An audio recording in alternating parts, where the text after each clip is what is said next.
ఇక ఏపీ పునర్విభజన జరిగి తెలంగాణ రాష్ట్రం ఏర్పడి 10 ఏళ్లు గడిచినా ఇప్పటికీ అపరిష్కృతంగా ఉన్నటువంటి ఆస్తుల విభజన, బకాయిల చెల్లింపు అంశాలపై చర్చించడానికి తెలుగు రాష్ట్రాల ముఖ్యమంత్రులు తొలిసారి భేటీ కానున్నారు.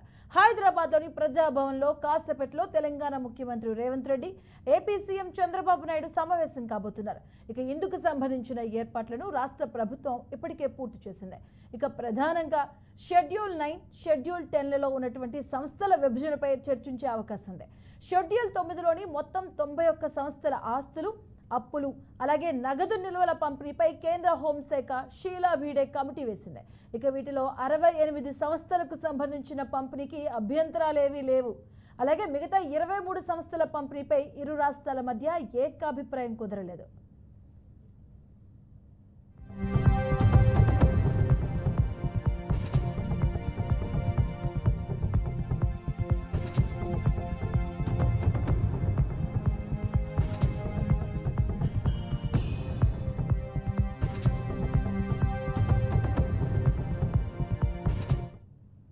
ఇక 10వ షెడ్యూల్లోని 142 సంస్థల్లో Telugu academy, Telugu university, Ambedkar university వంటి 30 సంస్థల పంపిణీపై ఇంకా వివాదాలున్నాయి. విద్యుత్ సంస్థలకు సంబంధించి 2 రాష్ట్రాల మధ్య బకాయిలపై చర్చించే అవకాశం కూడా ఉంది. ఏపీ ప్రభుత్వం దాదాపు 24,000 కోట్లు తెలంగాణకు చెల్లించాల్సిందే. కానీ 7,000 కోట్లు తెలంగాణ తమకు చెల్లించాల్సి ఉందని ఏపీ చెబుతుంది. ఇక తాను బాధ్యతలు చేపట్టాక విభజనకు సంబంధించిన పెండింగ్ అంశాలపై సీఎం రేవంత్ రెడ్డి ప్రత్యేక దృష్టి సారించారు. ఇక పరిష్కృతం కానటువంటి ఉన్న అంశాలపై నివేదిక ఇవ్వాలని అధికారులను ఆదేశించారు. మార్చిలో సీఎం చొరవతో ఢిల్లీలో ఏపీ భవన్కు సంబంధించిన విభజన వివాదం పరిష్కారమైంది. ఇక ఇటీవల మైనింగ్ కార్పొరేషన్కు సంబంధించిన నిధుల పంపిణీ చిక్కుముడి కూడా వీడింది.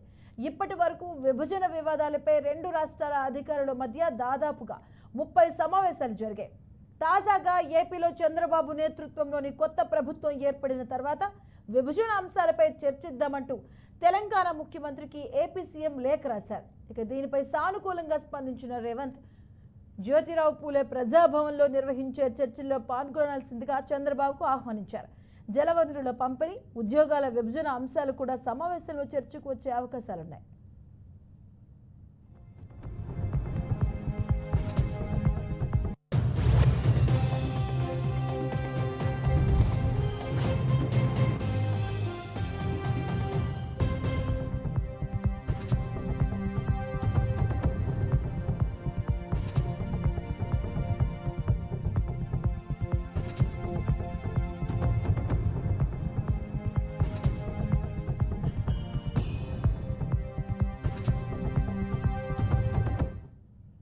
ఇక ఢిల్లీలోని ఏపీ భవన్, పటోడి హౌస్, నర్సింగ్ హోటల్స్కు సంబంధించి 2 రాష్ట్రాల మధ్య విభజన చేస్తూ ఈ ఏడాది మార్చి 15న కేంద్ర హోంశాఖ నిర్ణయం తీసుకుంది.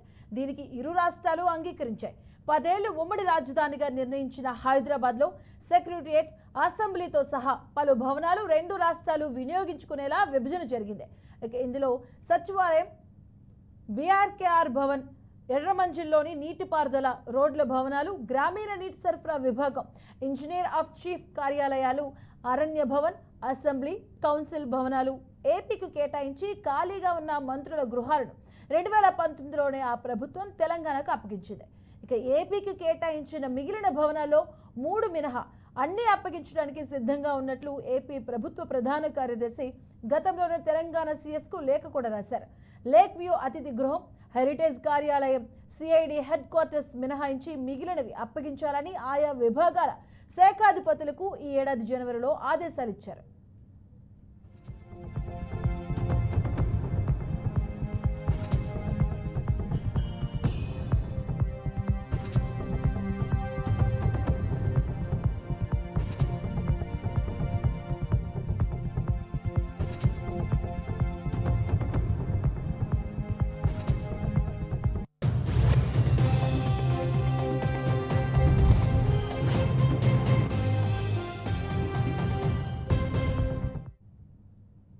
ఇక ఏపీ పునర్విభజన చట్టంలోని షెడ్యూల్ 9లోని మొత్తం ఆస్తుల విలువలో 2 రాష్ట్రాల మధ్య అంగీకారం కుదిరిన సంస్థల వాటా కేవలం 0.7% మాత్రమేనని, మిగిలిన సంస్థలే కీలకమని, అన్నింటినీ కలిపి జనాభా నిష్పత్తిలో పంపిణీ చేయాలని ఏపీ కోరుతుంది.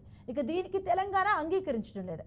ఎక్కడున్న సంస్థలు వారివే అని, ఇలా కాకుంటే చట్టానికి మార్పు చేయాల్సి ఉంటుందంటూ పేర్కొంటుంది తెలంగాణ.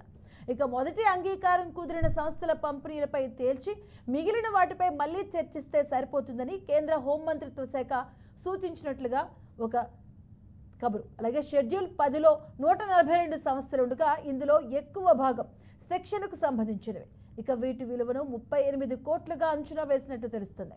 ఏపీ ఉన్నత విద్యా మండలి ఆస్తుల పంపిణీ అంశం సుప్రీంకోర్టు తీర్పు తర్వాత కూడా అమలు కాలేదు. షీలా భీడే కమిటీ అన్ని సంస్థలకు ఒకే పద్ధతిని అనుసరించలేదనేది తెలంగాణ చెబుతున్నటువంటి సంబంధిత వర్గాల మాట. ఇక షెడ్యూల్ 9, షెడ్యూల్ 10లో పేర్కొనని సుమారు 1759 కోట్ల విలువైన మరో 12 సంస్థలు ఉన్నట్లు ఏపీ వాపుతుంది. ఇక ఇందులో Hyderabad agriculture cooperative federation, house fed, Vaidya Vidhana Parishad, labour welfare board, aviation academy, director of insurance ఉన్నాయి. ఇక మొత్తం మీద 10 ఏళ్లైన పునర్విభజన చట్టంలోని షెడ్యూల్ 9, 10లో ఉన్నటువంటి సంస్థల విభజన అంశం ఇప్పటి వరకు కొలిక్కి రాలేదు. ఇక నేటి సాయంత్రం 2 రాష్ట్రాల ముఖ్యమంత్రులు కూడా భేటీ కానున్న నేపథ్యంలో వీటిపై ఎలాంటి పురోగతి ఉంటుందో అనేది వేచి చూడాలి.